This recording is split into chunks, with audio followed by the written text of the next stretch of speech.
오늘 예루살렘 입성하신 종려 주일입니다. 우리 지난주 예수님이 나귀 타고 입성하심에 대해서 말씀을 살펴보았고요. 오늘은 예배 시간에 종려주일 예배 시간에 성찬식을 행합니다. 성찬식은 예수님께서 십자가에 못 박히시는 날이 금요일입니다. 그 전날 목요일 저녁에 제자들과 함께 행한 것이 성찬식인데, 오늘은 이 성찬에 대한 말씀을 설교하도록 하겠습니다. 여러분, 이 목사가 평소에 하는 설교는 귀로 듣고 마음으로 먹는 생명의 양식입니다. 성찬은 눈으로 보고 내 몸으로 먹는 생명의 양식입니다. 하나님은, 예수님은 우리 성도가 이 땅을 살도록 아주 중요한 양식, 말씀의 양식, 성찬의 양식, 이 두 가지를 주셔서 우리가 살도록, 생명을 얻도록, 그리고 힘을 얻도록 그렇게 은혜를 주셨습니다. 오늘 말씀을 통해서도 은혜를 받고, 또 이 성찬을 통하여서도 저와 여러분들이 생명을 얻고 은혜를 받는 복된 시간이 되길 바랍니다. 우리 예수님께서 살아생전에 성례를 제정하신 게 두 가지입니다. 하나는 세례이고요, 하나는 성찬입니다. 세례는 내 평생에 딱 한 번만 하는 성례입니다. 그런데 성찬은 내 평생 죽을 때까지 끊임없이 계속 반복해서 행하라는 명령하신 유일한 성례가 바로 이 성찬입니다. 그리고 예수님은 이 성찬을 통해서 자신을 기념하라고 직접 명하신 유일한 사건입니다. 오늘 24절 말씀에 이것을 행하여 나를 뭐하라? 기념하라. 25절에도 이것을 행하여 마실 때마다 나를 기념하라 말씀합니다. 사실 공생의 3년 동안 예수님의 여러 중요한 사건들이 있습니다. 예를 들어서 오병이의 기적의 사건이라든지, 또 죽은 사람을 살린 사건이라든지, 무리를 걷는 사건들 참 중요합니다. 그런데 예수님은 그런 어떤 사건들을 다시 행하면서 나를 기념하라고, 기억하라고 하신 적은 없습니다. 그런데 유일하게 딱 하나, 이 성찬은 행하시면서 너희도 이처럼 이것을 따라서 계속 행하면서 나를 기념하라라고 말씀합니다. 그만큼 성찬이 중요하기 때문에 이것을 성례로 제정하시고, 이걸 교회가 있는 이상은 끊임없이 행하라라고 말씀합니다. 그러므로 여러분, 정말 우리가 성찬을 통하여서 예수님의 십자가의 죽음을, 나를 기억하라는 것은 십자가의 그 죽음을 기억하고 기념하라는 것입니다. 그러므로 오늘 성찬식을 통하여서, 또 이번 고난주간을 통하여서 우리가 정말로 나를 위해서 내 속에 십자가 지신 예수 그리스도의 그 십자가의 죽음을 꼭 기억하고 기념하고 따라가는 그런 저와 여러분들이 되시길 바랍니다. 그래서 교회도 여러분들이 더 십자가를 잘 기억하고 묵상할 수 있도록 십자가를 세웠습니다. 교회 본당에 새벽에나 또 평소에 기도하러 오실 때 나를 위한 십자가를 꼭 묵상하시고, 정말 그 십자가를 통해서 내게 주신 은혜가 어떤 것인지 기억하면 좋겠습니다. 오늘 본문에 우리 예수님이 이렇게 이제 성찬을 통해서 나의 죽음을, 십자가를 기억하라면서, 이 십자가를 통해서, 이 죽음을 통해서 예수님이 가르치는 아주 중요한 메시지가 하나 있습니다. 그것은 주님의 십자가에 설리신 그 피가, 이 성찬의 그 잔의 피가 바로 새 언약의 피라는 것입니다. 새 언약의 피. 25절 말씀을 같이 한번 읽어봅시다. 시작. 식후에 또한 그와 같이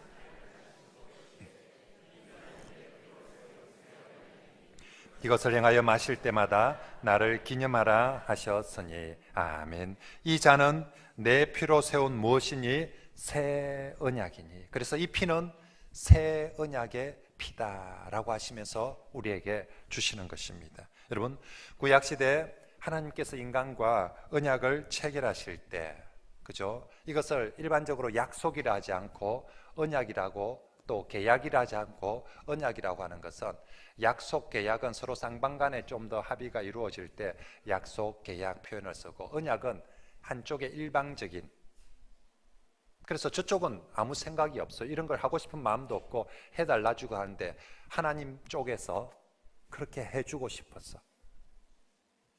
저 사람들이 뭘 바란 것도 아닌데 하나님 편에서 해주고 싶어서 맺는 약속을 언약이라고 합니다.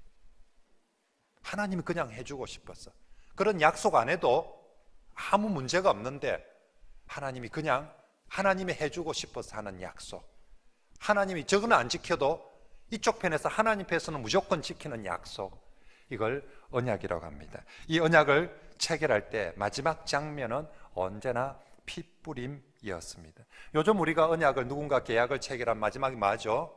도장 꽝 찍죠. 옛날에 도장, 하나님 우리와 도장을 꽝 찍는 것이 아니라 이 언약을 확실하게 체결하였다는 것으로 피를 뿌렸습니다. 왜 피를 뿌렸냐? 생명 걸고 목숨 걸고 지키겠다는 거죠. 피를 뿌리기 위해서는 누가 하나 죽어야 되거든요. 짐승을 하나 잡아서 그 피를 가지고 뿌리거든요. 안 지키면 죽는다는 거예요. 누가? 네가 죽는 것이 아니라 내가.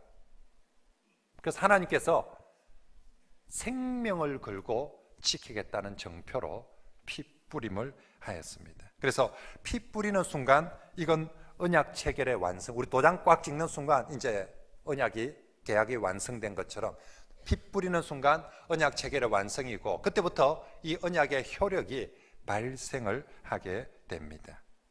구약시대 가장 대표적인 언약을 시내산 언약이라고 하죠. 하나님께서 일방적으로 맺어주신 이걸 옛 언약이라고도 성경은 표현합니다. 그런데 하나님께서 이 시내산에서 백성들 전체를 모으시고 백성들이 이렇게 해주십시오라고 요구하는 것이 아니라 하나님께서 그렇게 해주시겠다라고, 앞으로 내가 영원토록 너희와 함께하며 너희 하나님이 되어주시겠다라고 언약을 체결하시고, 바로 그때 그 시내산에서 맨 마지막 장면으로 하나님께서 피 뿌림을 행하십니다. 출애굽기 24장 8절 말씀에 모세가 그 피를 가지고 백성에게 뿌리며, 하나님을 대신하여서 모세가 그 피를 가지고 백성에게 뿌리며 이르되 이는 여호와께서 이 모든 약속에 대해서, 이 모든 언약에 대하여 너희와 세우신 무슨 피다? 언약의 피니라.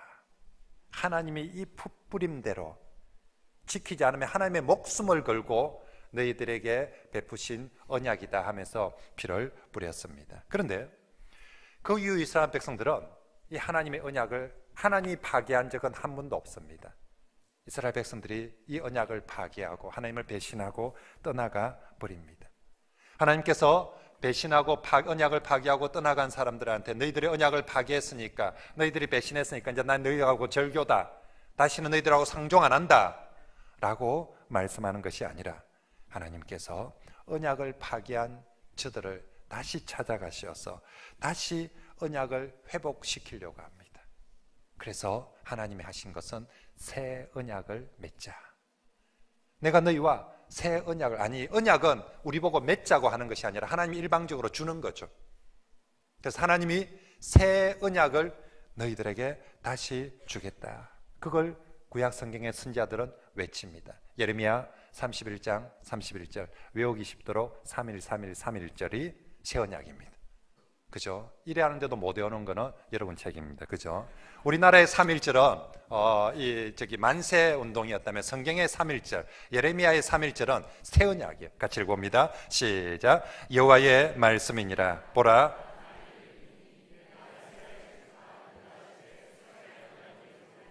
아멘. 여러분, 새 언약의 핵심, 언약의 내용의 핵심은 포로로 잡혀가 사람들에게 다시 내가 너희의 하나님이 되어주겠다는 것. 저들은 나를 버리고 떠나갔는데 나는 너희들을 찾아가서 다시 너희의 하나님이 주고 너희는 나의 백성이 될 것이다. 그리고 언약을 파괴하고, 지난날 언약을 파괴하고 떠나갔던 너희들의 모든 죄를 용서해 줄 것이며, 이제 너희가 내가 율법에만 도래 율법을 새겨주니까 그걸 잊어버렸는데 이제 너희들 마음 자체를 내가 새 마음을 주겠다.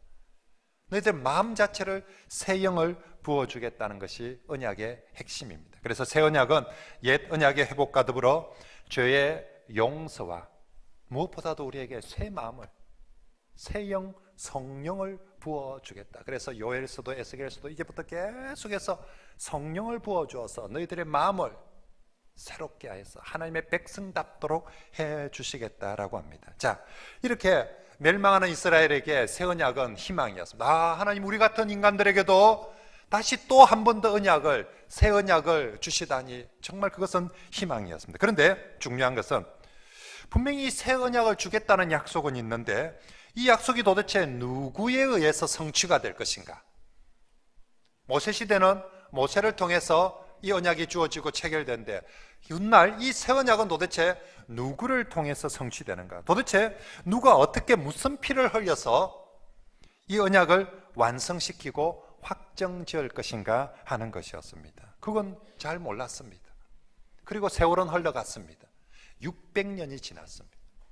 예레미야에서 새 언약을 약속하시고 에스겔서에서 새 언약을 약속하시고 500년, 600년 세월이 지났는데, 그런데 600년 지난 어느 날 밤, 십자가를 앞둔 바로 그날 저녁밤, 예수님께서 이 성찬을 행하면서 우리 귀가 어심이 될 정도로 엄청난 말씀을, 바로 그 새 언약의 피에 대한 말씀을 바로 이때 주 예수님께서 하신 것입니다. 내가 흘리는 피가 바로 새 언약의 피다라고 선지자들이 그렇게 예언했던, 하나님이 새로운 언약을, 새 언약을 주실 텐데, 그것을, 그 새 언약의 피를 누군가가 뿌리고 확정 지어 줄 텐데, 바로 어떤 양의 피가 아니라, 어떤 염소의 피가 아니라, 내가 십자가에 흘리는 바로 이 피가 새 언약을 확정하는 피다. 그러므로 이제 이 새 언약 나의 피를 마시는 자는 모두 다 새 언약의 수혜자가 되리라 라고 말씀해 주는 거죠. 새 언약을 하나님 주시겠다는 약속이 있는데 정말 그 새 언약이 내게 어떻게 미칠까? 그런데 예수님이 내 피가 바로 새 언약을 확정하는 피고, 내 피를 먹고 마시는 사람이 바로 이 하나님의 새 언약의 수혜자가 된다라고 말씀합니다. 그렇습니다. 예수님의 십자가의 보혈은 단순히 창에 찔려서 흐르는 그 피가 아니라 새 언약의 핏뿌림의 사건입니다.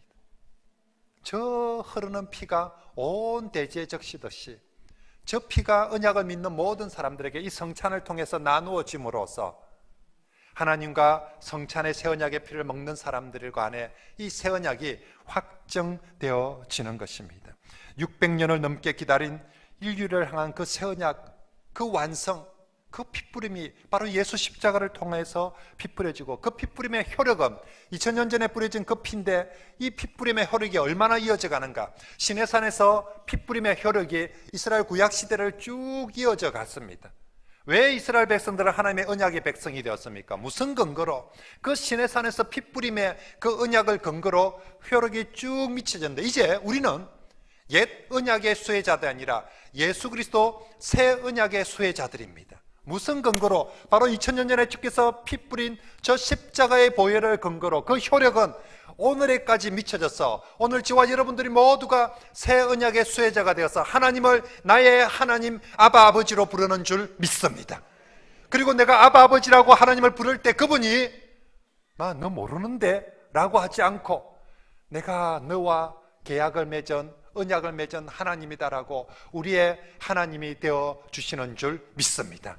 예수 그리스도의 그 핏뿌림의 효력이 오늘까지 우리에게 미치고 있는 것이죠. 그래서 오늘 십자가에 흘리신 주님의 피는 새 언약을 완성케 하신 예수님의 보혈임을 믿으시길 바랍니다. 그것을 우리의 눈에 보이도록 오늘 성찬을 통해서 우리에게 먹고 마시라고 나누어 주는 것이지요. 여러분, 구약시대 하나님의 언약 체결 장면에서 핏뿌림으로 확정합니다. 그리고 이 핏뿌림 다음에 또 하나의 중요한 의식이 있었습니다. 그것은 이 핏뿌림을 제물을 함께 먹는 것이에요. 피를 뿌리려면 반드시 뭔가 짐승의 피를 잡았거든요.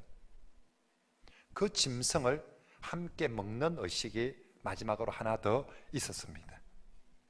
그래서 그 짐승의 제물을 먹음으로 이 언약을 멀리서 눈으로만 구경하거나 귀로만 듣는 것이 아니라 그 언약을 내 몸에 간직하게 되는 것이죠. 오늘 우리는 여러분 도장 찍고 나면 어찌합니까? 이 서류 하나씩 어떻게 하죠? 니 하나 가지고 내 하나 가지고, 안 그러면 공정을 하든지. 그래서 우리가 맺은 언약 계약에 대해서 확증하고 있지 않고, 옛날에는 하나님과 맺은 언약은 계약서 써가지고 하나님 너가 하나 내 하나, 그것보다 더 중요한 거, 우리가 피 흘렸던 이 제물을 너희가 먹음으로 말미암아 이 언약을 네 몸속에 간직하고 기억하고, 네가 바로 이 언약의 수혜자라는 사실을 이것을 먹음으로써 기억하라라는 것입니다. 그러므로 이것을, 이 언약의 제물을 먹는 것은 그 언약을 나의 언약으로 먹는 것입니다. 내 몸 안에 취하는 것입니다. 이것을 언약 체결 식사라고. 출애굽기 24장 유월절 사건에 여러분, 제일 먼저 하나님께서 유월절 언약, 유월절 사건을 통해서 구원하리라라고 하나님의 일방적인 약속을 그래서 누구든지 유월절 제물을 잡아서 첫째 뭐합니까? 그 피를 어디에 뿌립니까? 문설주에 뿌리라고 합니다. 그 안에 집안에 있는 모든 사람들에게 이 피 뿌림을 효력이 있도록 피를 먼저 뿌리라. 뿌리고 난 다음에 그 피 뿌리던 그 어린 양을 어떻게 하라? 다 먹으라고 합니다. 바로 그 언약의 피 뿌림을 너희들 이 양을 먹음으로 말미암아 모두가 확정짓고 모두가 자기 언약으로 삼으라라고 해서 그것을 먹도록 했습니다. 똑같이 시내산에서 언약을 맺을 때도 똑같았습니다. 하나님께서 모세를 통해서 언약의 피를 뿌렸습니다. 그리고 난 다음 그 양들을 하나님 앞에서 함께 먹도록. 출애굽기 24장 11절입니다. 시작. 하나님이 이스라엘 자손들의 존귀한 자들에게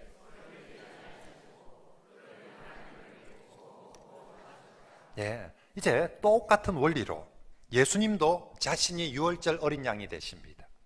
그리고 유월절 어린 양 제물이 되셔서 피 흘리시고 그 피를 우리에게 뿌리실 뿐만 아니라 이제 자신이 언약의 제물이 되어서, 예전에는 우리가 양을 먹었는데 이제는 예수님 자신을 우리에게 먹고 취하라라고, 예수님 자신의 살과 피를 2000년이 지난 지금 우리에게 다시 나눌 수 없기 때문에 성찬을 통하여서 이 떡과 이 잔을 통하여서 어린 양 제물이 되신 예수님 자신의 살과 피를 우리에게 먹으라 명하십니다. 우린 그것을 먹음으로써 하나님이 세우신 새 언약, 우리를 향한 구원의 언약을 온몸으로 받아들이게 되는 줄 믿습니다. 당신이 언약의 백성이 되었다는 증거가 뭐냐? 당신한테 이런 서류가 있냐? 당신이 하나님하고 당신이 그렇게 언약 맺었다는 증거가 어디 있냐? 하나님은 성경에 그 내용을 기록하실 뿐만 아니라 우리 모두에게, 우리 몸 안에 그것을 기억하고 확정짓도록 자신의 살과 피를 나누어 주셔서 새 언약을 확정지어 주는 것입니다. 그러므로 여러분, 정말로 우리가 이 성찬을 통해서 이 그리스도의 살과 피를 먹고 마시는 것은 하나님께서 세우신 새 언약을 내 온몸으로 받아들인다는 신앙의 고백임을 믿으시길 바랍니다. 내가 이 언약, 하나님이 세우신 새 언약을 사모합니다. 내가 새 언약을 정말로 믿음으로 받아들입니다. 이제 새 언약 백성이 되고 새 언약의 효력이 내게 미쳐지는 것을 믿습니다. 반대로 이 살과 피를 맞고 마시지 않으며 그 언약과 구원을 거부하는 것이죠. 받을 수가 없는 것이죠. 그래서 교회의 징계 중에 출교담으로 가장 엄한 징계가 수찬을 정죄하는 것입니다. 하나님의 언약 백성으로 우리가 살아야 되는데, 하나님의 언약의 효력이 오늘도 내게 미치는 그것을 우리가 날마다 계약 갱신을 하듯이 날마다 매주마다 이 성찬을 통해서 우리가 먹고 누려야 되는데, 그것을 하지 못하도록 하는 게 교회에서 행하는 벌 중에서 가장 큰 벌 중에 하나인 것이죠.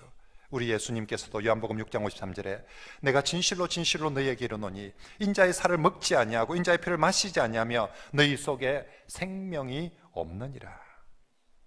주님의 살과 피를 먹지 않으면 새 언약의 수혜자가 될 수 없다고, 영생의 수혜자가 될 수 없다. 다시 말하면 믿음으로 예수님의 살과 피를 먹어야만 참 생명, 곧 예수님의 영생을 얻게 되는 줄 믿습니다. 새 언약의 백성은 바로 그렇게 주님의 피뿌림과 주님의 살과 피를 먹음으로 말미암아 새 언약의 백성이 되고 그 언약의 은혜 속에서 사는 것이죠. 이처럼 사실 사람이 먹어서 왜 이런 방법을 쓸까?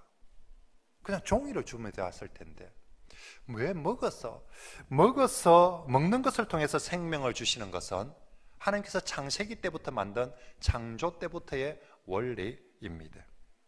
하나님은 사람을 먹는 존재로 만들어 놓으셨어요.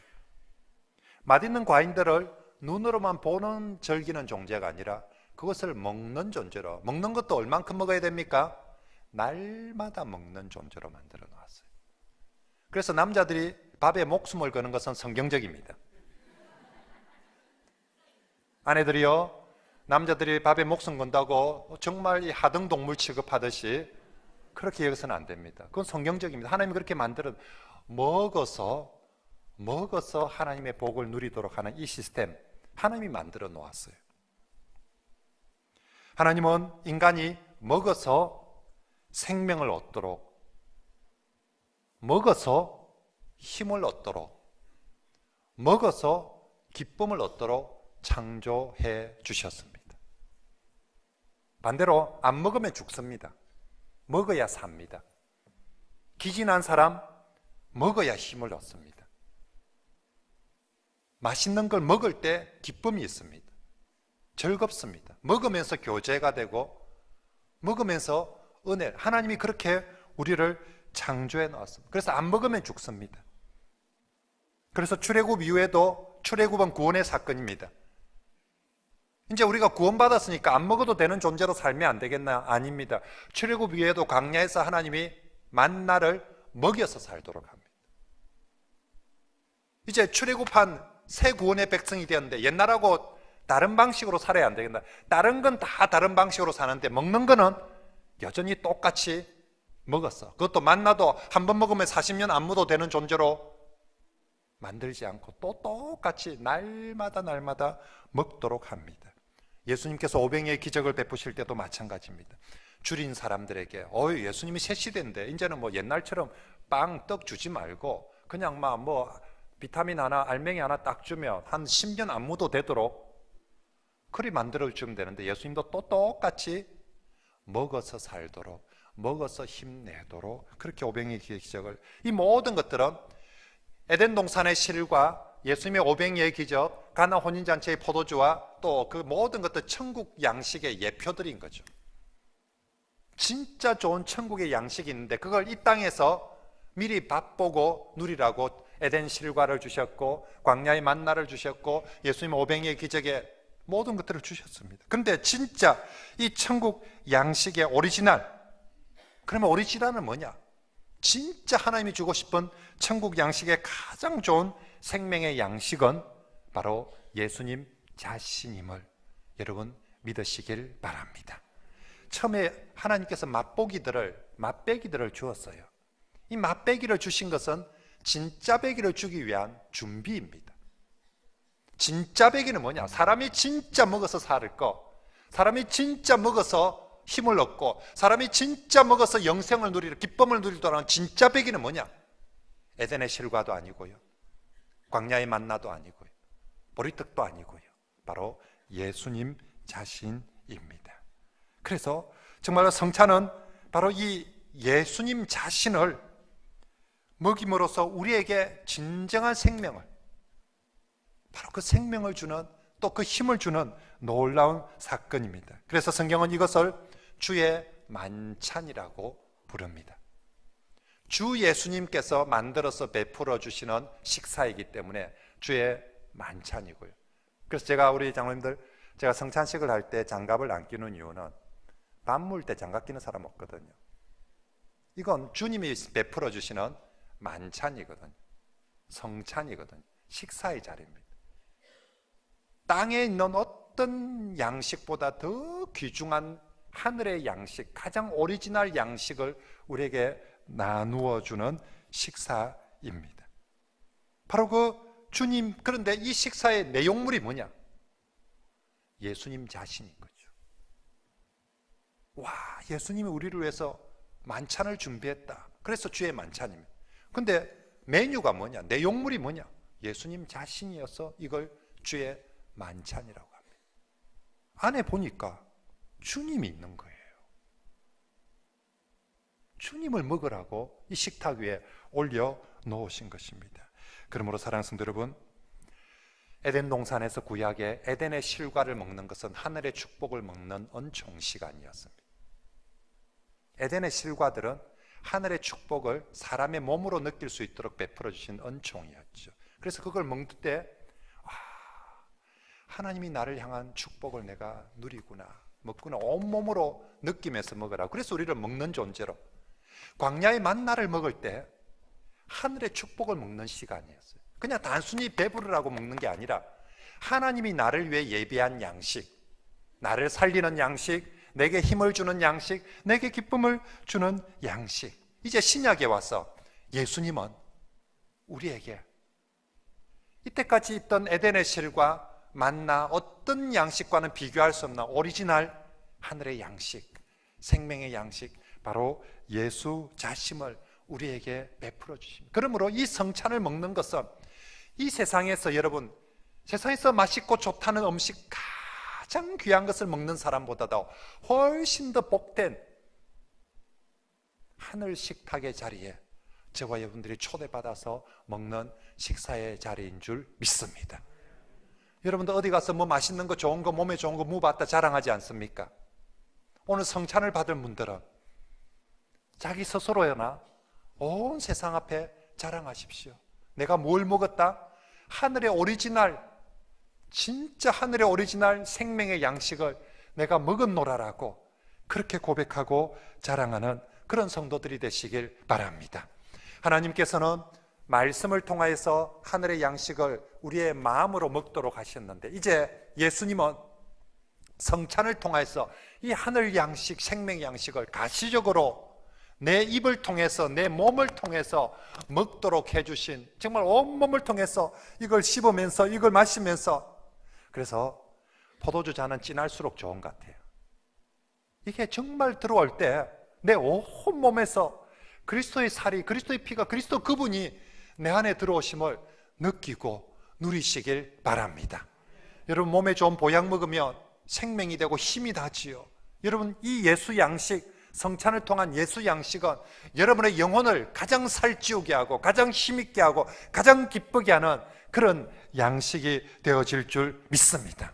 오늘 잘 받아 먹으십시오. 믿음으로 먹는 것이 가장 잘 받아 먹으면 삽니다. 먹으면 힘을 얻습니다. 먹으면 기쁨을 누릴 수 있습니다. 그래서 예비하고 주신 거예요. 예수님은 제자들에게, 내 백성에 뭘 주면 쟤들이 제일 힘을 얻을 수 있을까? 뭘 주면 제일 잘 살 수 있을까? 불고기를 해줄까? 아니면 돼지고기? 아니면 양고기? 아니, 가장 좋은 양식, 나의 살과 피를 주자. 그것이 바로 성찬입니다. 여러분, 어떤 분들은 네, 목사님 뭐 그냥 보니까 떡이 돼요. 그냥 뭐 포도주 돼요. 근데 뭐 예수님의 살이고 뭐 피라고 그래 샀습니까? 여러분, 오늘 이곳에 얹어져 있는 떡과 잔은 분명히 그냥 떡이고 그냥 포도주입니다. 하지만 이건 단순한 먹거리가 아니라 성령의 신비로운 역사를 통하여서, 이게 세상 사람들 믿음이 없는 눈으로 볼 때 그냥 떡이고 그냥 포도주이지만 성령께서 역사하실 때 이 떡이, 이 포도주가 내 몸속에 들어갈 때, 믿음으로 받을 때 바로 예수님께서 영적으로 실제적으로 임재하심을 믿으시길 바랍니다. 눈으로 볼 때까지만 해도 분명히 떡이고 포도주였는데 믿음으로 취하는 순간 성령께서 그것이 내 안에서 예수 그리스도 자신, 영적으로 실제적으로 예수 그리스도가 내 온 몸 속에 임재하시고 거하시는 사건이 되는 줄 믿습니다. 나중에 기회가 되면 제가 캐톨릭의 성찬 화채설과 우리 기독교의 이 성령 임재설 다시 한번 말씀을 드리겠지만, 아무튼 여러분, 정말로 믿음 없는 사람들에게 이건 그냥 떡입니다. 그런데 오늘 예수님 말씀을 보십시오. 예수님은 이 떡을 나누면서 이 떡은 내 몸을 상징하는 것이다 라고 말하지 않고 바로 뭐라고 합니까? 내 몸이다. 그때 제자들이 볼 때도 내 피다. 어디? 양 그때 떡인데.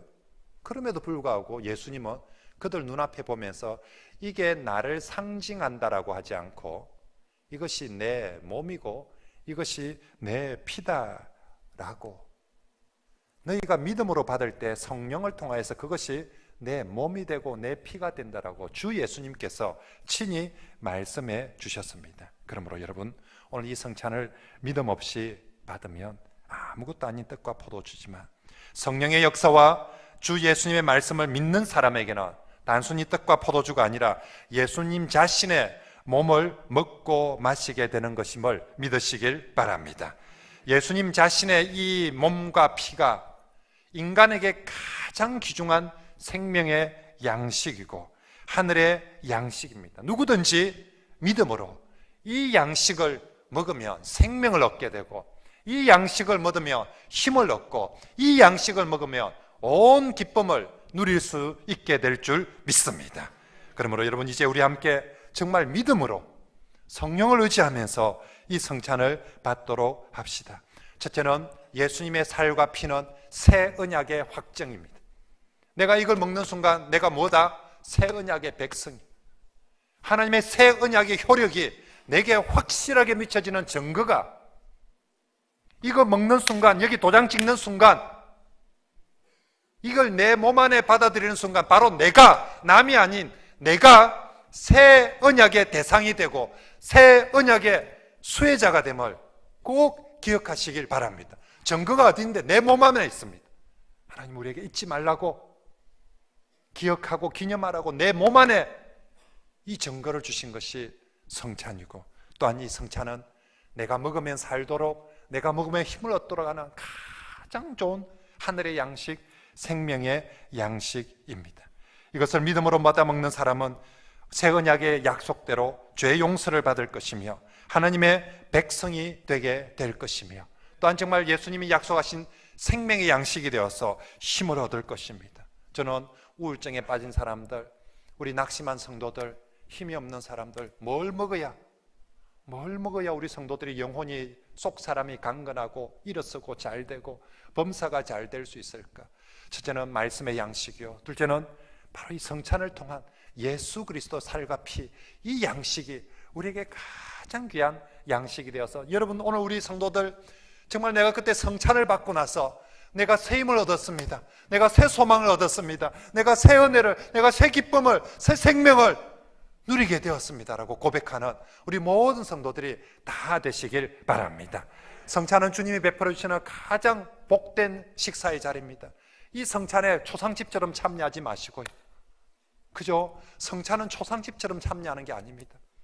그분의 십자가를 생각하면서 우리가 감정적으로 눈물도 나지만 이거 먹으면 산대요, 이거 먹으면 새 언약의 보증이 된대요. 그래서 성찬은 사실은 그 어떤 것보다 귀중한 생명의 잔치, 은혜의 식사입니다. 이 식사에 정말 왕과 함께 나누는 이 식사에 여러분들이 감사와 기쁨으로 참여하고, 내가 성찬을 먹었노라, 내가 성찬에 참여하였노라, 내가 성찬의 기쁨을 맛보았노라라고 그렇게 온 세상에 증거하며 살아가는 그런 저와 여러분들이 되시길 축복합니다.